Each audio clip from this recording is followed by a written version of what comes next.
யாரோ ஒருத்தடத்துல ஆண்டவர் தெளிவா பேசுறாரு. இந்த சத்தத்தை ஆண்டவர் கேட்க பண்ணதுக்கு ஒரு பெரிய நோக்கம் உண்டு. மகளே, நீதான் அப்படி சோர்ந்து போய் வந்தாய். மகனே, நீதான் அப்படி சோர்ந்து போய் வந்தாய். மகனே, உனக்குள்ளதான் 1000 கேள்விகள்.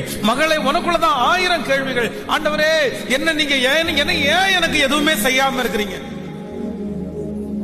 ஏன் என்ன இப்படி நீங்க வச்சிருக்கிறீங்க? ஏன் எனக்கு அந்த தீமை? நிறைய பேர் ஏன் அந்த கேள்விய கேட்டுட்டே வந்தீங்க. ஆண்டவர் இன்னைக்கு பதில் சொல்றாரு. இல்ல, நீ திரும்பி பார், நீ முன்னாடி பார், நீ நிறைய பேரை பார். அவங்களை எல்லாம் ஒப்பிட்டு பார்க்கும் போது உன்னை நான் ரொம்ப அழகா, ஆச்சரியமாய், வல்லமையாய், யாருக்கும் செய்யாததை உனக்கு நான் செஞ்சு இதுவரையிலும் நடத்தி இருக்கிறேனே. நீ எப்படி என்ன பார்த்து ஏன்னு நீ எப்படி கேட்க முடியும்? இந்த ஒரே ஒரு குறைய தவிர வேற உனக்கு என்ன குறை வச்சிருக்கிறேன்? என்ன குறை வச்சிருக்கிறேன்?